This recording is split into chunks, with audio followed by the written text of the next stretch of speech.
Hey everybody, Economic Ninja here. I hope you're doing great. Well, the idea of quiet quitting is spreading pretty fast. It's spreading around all kinds of social media, including TikTok, and now even Kevin O'Leary from the Shark Tank is chiming in saying this is a bad idea. But that's a really interesting concept that you'd see somebody so big, so influential in corporate America talk about it, because why? I think people are starting to figure out in high levels of industry, oh crap, the people are starting to revolt. And at least in this case, it's quietly. Now, real quick, I want to say, guys, for everybody that bought the course on how to start a side hustle, I just uploaded 10 new lessons.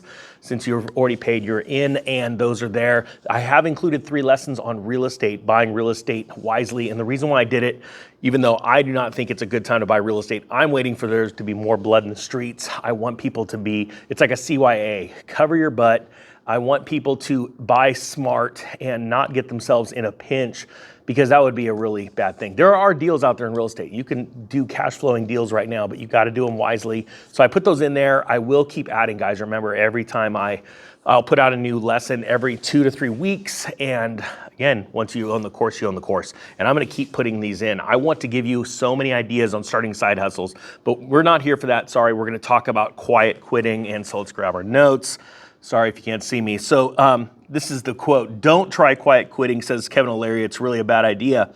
He says the term, which has been popular on TikTok and in media since late July, essentially means setting boundaries in your workplace and not taking on more work than necessary. Think about what they're telling you here. They want people, minions, running around doing more than they're willing to pay you for, so that you're all vying for the next slot up. Just makes me, I'm gonna be honest with you, it makes me sick to my stomach.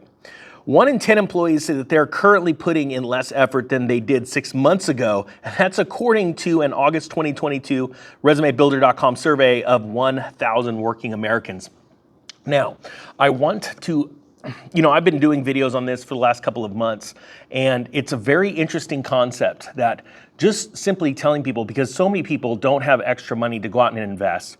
It's like you're working paycheck to paycheck, and we want to get people out of debt so that so the powers that be have no authority over us, right? Think about it. Nowadays, you go to college, and the first thing you see rather than your teachers is a table sitting out in front with a MasterCard company trying to get you a credit card. Now think about it. You are, a debtor is slave to the lender, right? I don't want that for you. I don't want that for Ninja Nation. I want an army of people worldwide that are prepared and not scared for this next crisis, financial crisis, and that will take what is rightfully theirs, the wealth back, right? Because for so long, human beings have been in this debt slavery trap, okay? And I want people out of that. Think about that. You've got a MasterCard. You are the slave to the master. I don't want you there. And when it comes to having extra money, you do have to work harder. I agree with that, right? But the problem is people like Kevin O'Leary here want you working harder for them for no extra money, okay? Who's the slave? All right, who's the slave? That's what I want.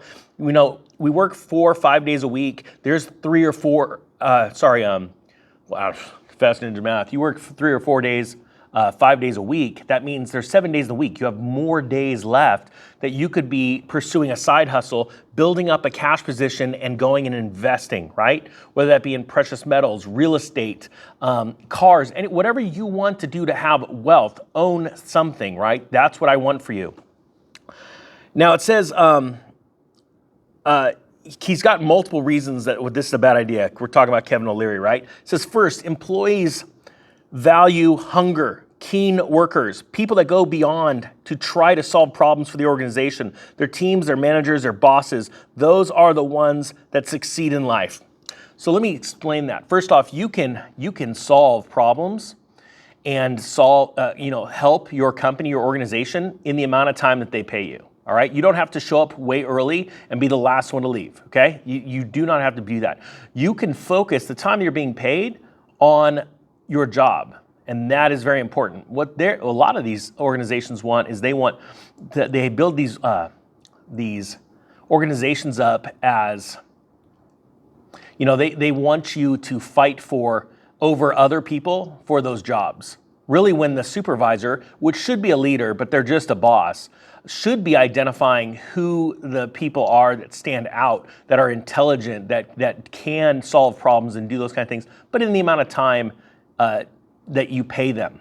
All right, that's what a leader should be doing, right? Identifying the proper people for the opportunity. You see, when it becomes very toxic in a workplace, when you try and tell people, if you want to promote, you need to be working extra over and above, right? What that does is that burns out the person trying, and then when they get up to management position, they're burning out people underneath them, and then they're sitting back. This is from my professional experience. They're now sitting back going, hey, you guys, you should work harder. That's what I did. And they're not working harder. It's do as I say, not as I do, right? We've heard that tons of times before. And that is an absolute toxic environment, right? You should only expect something out of someone that you're willing to do, but on top of that, what you're willing to pay them, right? So it says, O'Leary himself, he looks to hire people who are willing to put in 25 hours a day, 8 days a week. If you're shutting off your laptop at 5 p.m. and going home, you're not working for me, he says. Well, I'm gonna be honest with you. I'm gonna say that pretty soon Kevin O'Leary probably won't have a few companies that he had in the past, because this trend is starting to pick up. And you know how Kevin O'Leary made it is he had side hustles. That's how he became successful. He doesn't want you to know that, though. He just wants you to work your butt off for him. Says there's no question about it. Personal happiness is something that is a balance between work and life. This is what O'Leary says. It has nothing to do with 9 to 5. There is no balance in the pursuit of personal freedom. It's all out, pedal to the metal. And this part I will agree with. When it's pedal to the metal, this is pedal to the metal for you, not for your supervisor, not for your boss that wants to sit on his or her butt and boss you around. You need to take the action yourself to work on the side to make financial freedom for yourself. And how do you do that? You get out of debt.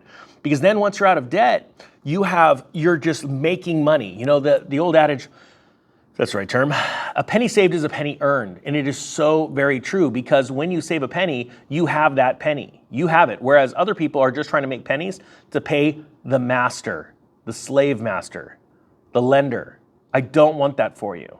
I also don't want this video to go long. So guys, I'm gonna link this story below. I think it's very interesting. This idea of quiet quitting is definitely picking up pace, and I like that, because we need to bring back manufacturing to our country, service, which will create more jobs and will make the middle class way more powerful. Why? Because they have a say, because they are the business owners. We do not want in this country a few conglomerates running the entire world, because they are the leaders, the masters. We don't want that. We want to have the power in our hands. Let's bring back the working middle class, but business ownership. Let's bring that back to this country. All right, guys, that being said, the Economic Ninja is out.